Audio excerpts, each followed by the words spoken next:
I've always had a fascination with how wood and metal come together.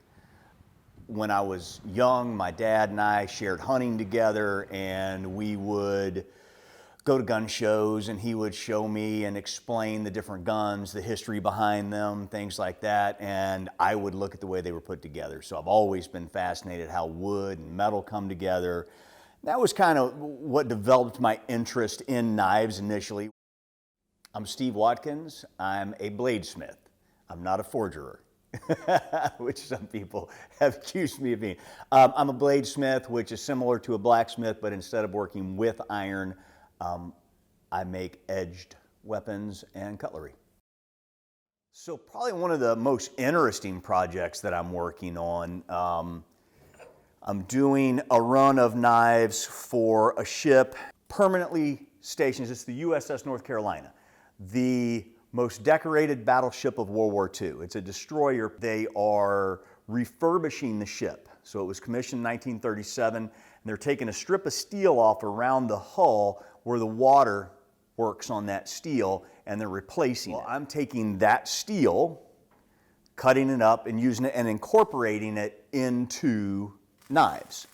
Then they buy those knives and resell them to help recover some of their cost of refurbishing the ship.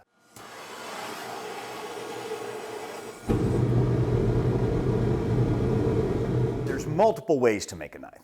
If I was going to make a large, what we call a camp knife, most people might call them a Bowie knife. I would take a 1/4 inch by 1.5 inch bar of steel.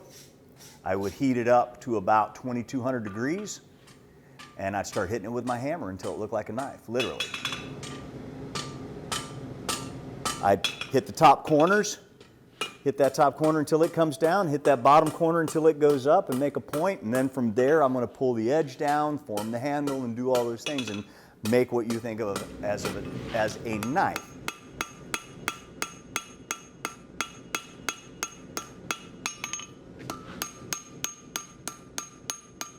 I like the fact that I can take a piece of steel, hit it with a hammer, and immediately change it.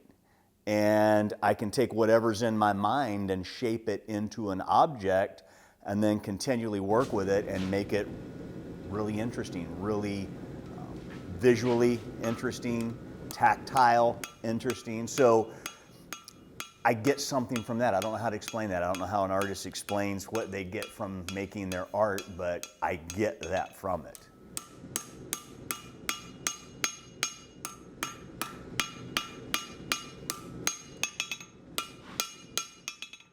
If I'm making a chef's knife, I probably won't do that. And the reason that I wouldn't use a hammer is because I'm starting out with a thin piece of steel. And the thing about steel is when you harden it, it has a tendency to want to move and bend. So one of the biggest, hardest parts of making a knife is keeping it straight. So I'll start out with an 1/8 inch piece of steel, which is skinny, and then I'll heat treat that whole piece before I grind it. I'll cut it out maybe with a bandsaw, shape it with my grinders until I have the profile on it.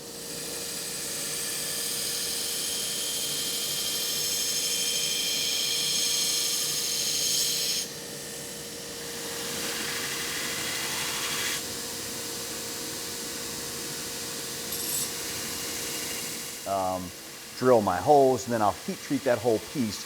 And when I heat treat it, I'll put it between 2 blocks as it cools, and that'll keep it dead straight. If it's got bevels in it, what you think of where the blade comes down, you can't put it between the blocks because there's nothing to touch there. Everything's at a different angle. So you keep everything dimensional.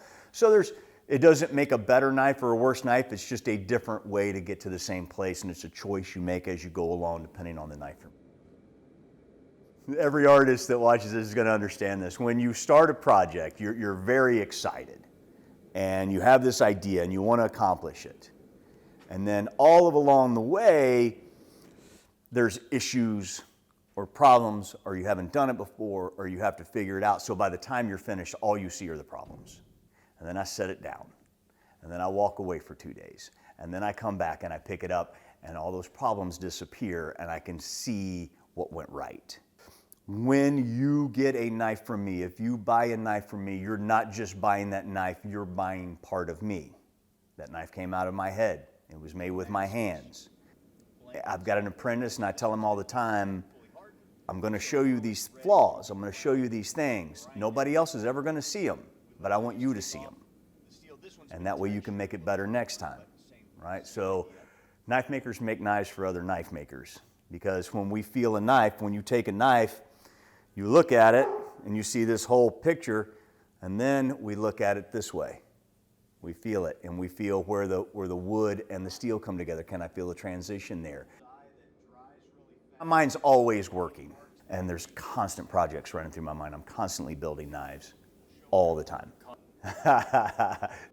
Yeah, absolutely. Love making knives. I love making knives. I enjoy the process. Making knives is the easy part. Making a business of making knives is the hard part. Selling's harder than making, much harder.